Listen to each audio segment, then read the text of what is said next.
Subhanallah tuan-tuan, mata kita semua menjadi saksi daripada tanah yang lapang, kering, tak ada apa.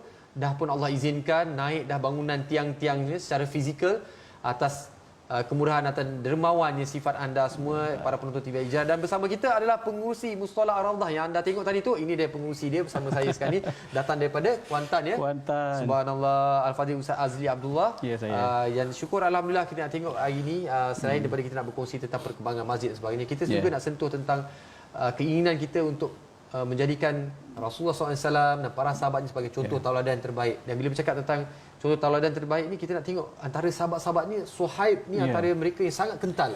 Kenapa Ustaz kita nak contohi Suhaib ni? Baik, bismillahirrahmanirrahim. Assalamualaikum warahmatullahi wabarakatuh. Terima kasih Talib. Suhaib ni adalah salah seorang sahabat Nabi yang berjiwa sangat kental dan dia digelar sebagai Suhaib Ar-Rumi. Suhaib orang Rom. Tapi sebenarnya dia bukan orang Rom. Dia sebenarnya orang Arab yang mana sejarahnya bermula apabila dia satu ketika dia dan ibu dia pergi melancong lah kita kata di Furat.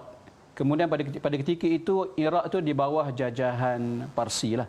Pada ketika itu datang tentera Rom berperang dengan Parsi dan dia dipendekkan cerita Suhaib ni menjadi tawanan dan dibawa ke Rom.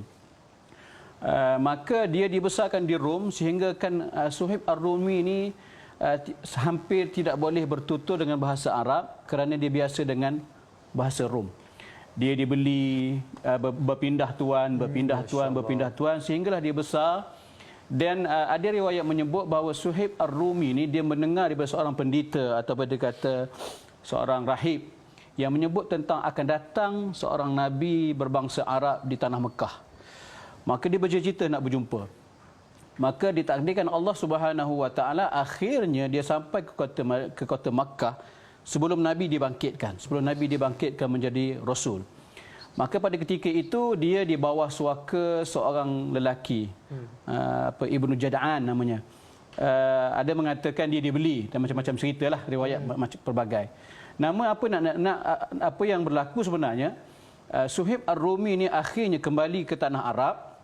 Dan dia menjadi orang yang terawal memeluk Islam apabila Rasulullah SAW diutuskan.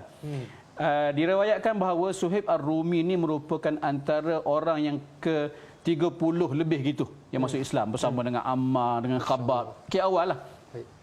Apa yang istimewanya yang kita kata jiwa Suhaib Ar-Rumi ini seorang yang kental ialah ketika Rasulullah SAW hendak berhijrah ke kota Madinah.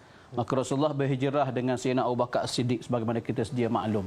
Namun Suhaib Ar-Rumi pada peringkat awal dia bercadang nak bergerak bersama dengan Rasulullah dan Sayyidina Abu Bakar As-Siddiq. Namun oleh kerana Rasulullah pun dikepung, Sayyidina Abu Bakar dikepung, Suhaib sendiri pun dikepung daripada keluar untuk berhijrah. Namun Rasulullah SAW dapat lolos dengan Sayyidina Abu Bakar, namun Suhaib tak boleh. Dia terkepung, maka dia terlewat untuk keluar. Ditakdirkan Allah Subhanahu Wa Taala pengawal yang menjaga rumah Suhaib ni tertidur. Maka dia keluar daripada kota Makkah, namun dia dikejar oleh musyrikin Makkah. Dikejar lalu dikepung. Ketika dikepung itu kerana apa? Kerana mereka memang kalau boleh tak nak bagi Suhaib ni keluar daripada kota Makkah ikut Rasulullah.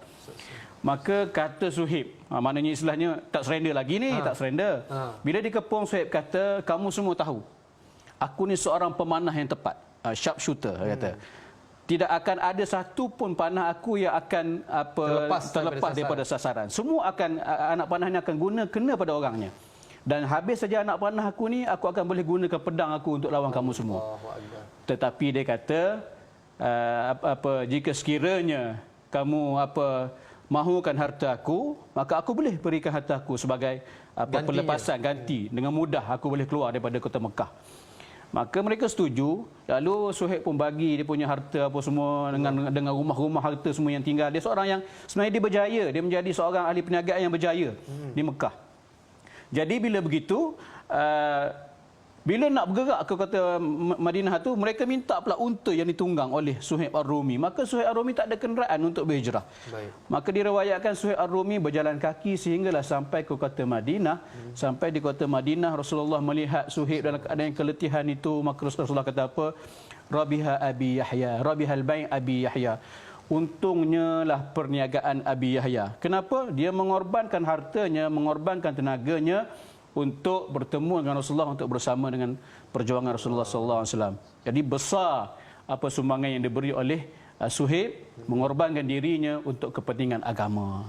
Allahu Akbar, subhanallah. Masya Allah. Hari ini kita nak tengok berapa ramai yang sanggup berkorban, kalau kata Betul, nyawa betul. dan sebagainya. InsyaAllah kita sama-sama, dan ada peluang lagi untuk kita berkorban harta barangkali, Ya. dan bukan harta untuk diberikan kepada kaum musyrikin dan sebagainya. Ya, betul. Kita nak beri kepada jalan Allah. Jalan Allah, dan pada nak kaum bina muslimin masjid. juga. Masya-Allah. Jadi Ustaz, barangkali Ustaz boleh kongsikan, ada peluang ni rezeki bang, dia berkorban sebab apa? Kita pun beratnya rasa nak memberi, bukan tak Betul. nak, tapi kita ada keperluan lain. Bagaimana infak ni boleh membantu kita untuk Baik. sebagai jariah kita, Ustaz? Kadang-kadang ni kita terasa sayang dengan harta yang kita miliki. Baik. Sebenarnya orang yang terlalu sayang dengan harta yang Allah beri ni, sebenarnya dia lupa. Sebenarnya Allah yang beri. Rezeki kita yang sampai ke poket kita, ke mulut kita itu Allah yang rezekikan. Jadi bila kita memahami konsep rezeki Allah yang kurniakan, mengapa kita sayang dengan apa yang Allah beri? Apa yang Allah beri bermakna ada tanggungjawab untuk kita beri pada orang lain. Dan saya mencadangkan supaya mari sama-sama kita membantu Musolla Ar-Raudhah yang saya sendiri sebagai pengurusinya. Kami dalam proses 50% dah siap. Alhamdulillah. Dan masih lagi memerlukan kira-kira 2 juta InsyaAllah. ringgit ringgit InsyaAllah. Malaysia untuk disiapkan. Jadi jika ada dermawan yang bermurah hati untuk menyumbang ke Musolla Ar-Raudhah, bolehlah kreditkan sumbangan tuan-tuan kepada akaun yang tertera, dan ada gambar sekali itu di skrin bagaimana keadaan sekarang, dah nampak 2 tingkatnya, dan insya-Allah 2-3 hari lagi sebelum Aidil Adha akan kita buat akan berlaku curahan simen lah. Baik. Curahan simen konkrit pada bumbung sebelah atas dan juga roof beam ataupun tapak kepada kubah yang berbentuk bulat tu. Subhanallah. Kita boleh saksikan sini daripada tanah selapang-lapang kosongnya, tanah merah tadi tu. Alhamdulillah. Sampai hari ini atas sumbangan. Terima kasihlah kita ucapkan kepada semua yang menyumbang. Terima kasih banyak. InsyaAllah, Alhamdulillah, ini semua nanti Allah akan bangkitkan kita. Allah akan persembahkan. Masya Allah. Inilah dia tangan-tangan rezeki pada kamu yang bersedekah. Dan Ustaz, kalau tadi Ustaz kata dalam 2 juta ringgit, saya kira menonton, para penonton TV Al-Jari ni ramai, ratusan ribu. Ya, betul. Kita perlukan 20,000 orang saja. RM10 seorang pun tak apa RM10 seorang tak. Tapi kita beri peluang pada 20,000 orang yang terawal, sumbangkan RM100 sekarang. Betul. Dapat 2 juta ringgit. Betul. Hari ini juga dapat. Hari ini juga dapat. Saya serulah, saya pula pandai-pandai, saya minta maaf. Ya, Ustaz serulah ramai-ramai 20,000 orang bertindak, berinfak atau bersedekahkan. Beri hadiah kepada rumah Allah ni RM100 sekarang, insya-Allah akan terbina. Tak, kita jangka bila siap, Ustaz? Dijangkanya Ramadan tahun depan kita guna. Kita solat tarawih sama-sama. Tarawih kita jemput sekali. Saya balik kampung, kita solat balik kampung kita semayang sekali. Jadi jutaan terima Talib kasih. jadi imam terus. Allahu Akbar, subhanallah. Allah, terima kasih Ustaz atas perkongsian. Sebenarnya kita jumpa bukan kebetulan ya. Kita berjumpa atas asbab Allah nak berjumpa, dan Allah berikan kita dengar. Allah rezekikan. Allah rezekikan peluang untuk kita semua untuk bersedekah. Jadi terima kasih Ustaz, ada sikit ada umur. Kita jumpa lagi. Kepada semua yang nak bersedekah kepada Musolla Ar-Raudhah, sila screenshot papan layar sekarang ni yang ada sekarang ni, ambil nombor telefon, kongsikan dan teruskan beri sumbangan, insya-Allah. Terima kasih sekali Ustaz, ada sikit ada umur kita jumpa lagi. Jadi sebagai penutup bicara, kami nak mohon ampun dan maaf, tapi